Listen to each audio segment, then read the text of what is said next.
হাসিনার ফাঁদে পা দিতে চায় না বলে বিএনপি দাবি নির্বাচন করছে, মন্তব্য করেছেন দলটির ভাইস চেয়ারম্যান শামসুজ্জামান দুদু। তিনি বলেন, অনেকেই নির্বাচনের বিরোধিতা করছে, বিএনপির নামে অপবাদ দিচ্ছে, অপপ্রচার চালাচ্ছে। তবে বিএনপি এদেশের মানুষের ভোটের অধিকার ফিরিয়ে দিতে চায়, দেশের বিরুদ্ধে সব ষড়যন্ত্র ধ্বংস করতে চায়, দেশের জনগণের জন্য কাজ করতে চায়। সোমবার জাতীয় প্রেস ক্লাবে বাংলাদেশ জাতীয়তাবাদী সাংস্কৃতিক ফাউন্ডেশন আয়োজিত রাষ্ট্র কাঠামো মেরামতের ৩১ দফা ও আগামীর বাংলাদেশ শীর্ষক আলোচনা সভায় প্রধান অতিথির বক্তব্যে তিনি এসব কথা বলেন। আরও বিস্তারিত থাকছে প্রতিবেদনের বাকি অংশে।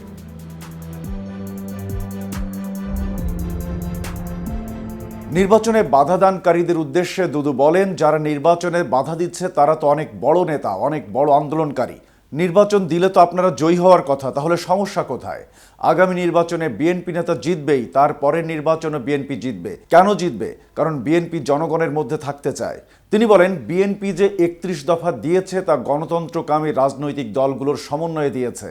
এই ৩১ দফা পড়েন, তাহলে সংস্কার কি ১ ঘন্টার মধ্যে জেনে যাবেন।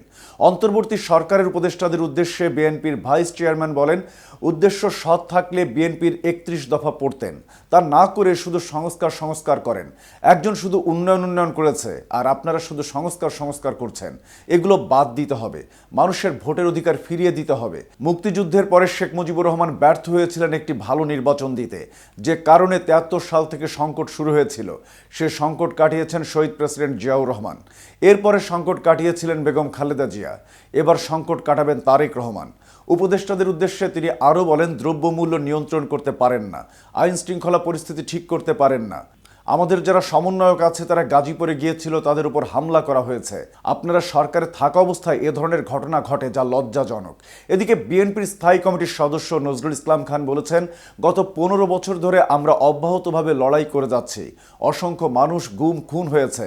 তাদের রক্তের উপর দাঁড়িয়ে যে সরকার প্রতিষ্ঠিত হয়েছে, তাদের দায়বোধ জাগিয়ে তোলার জন্য আমাদের চেষ্টা করতে হবে।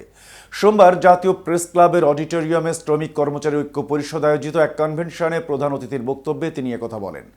নজরুল ইসলাম খান বলেন, শ্রমিক আন্দোলনের দাবি এবং লড়াই কখনো শেষ হবে না। আজকে যে সমস্যাগুলো তৈরি হয়েছে সেগুলো যদি সমাধান করা হয়, তাহলে ১-২ বছর পর আবার নতুন সমস্যা তৈরি হবে। বিবর্তন ও পরিবর্তনের মাধ্যমে নতুন চাহিদা কিংবা দাবি আসবেই। তবে সেগুলো সমাধানের জন্য আমাদের সবসময় চেষ্টা করে যেতে হবে। তার জন্য প্রয়োজন ঐক্যবদ্ধ প্রয়াস। এতক্ষণ সাথে ছিলাম আমি শাহনেওয়াজ। কেটিভি নিউজ 24-এর সাথে থাকার জন্য ধন্যবাদ।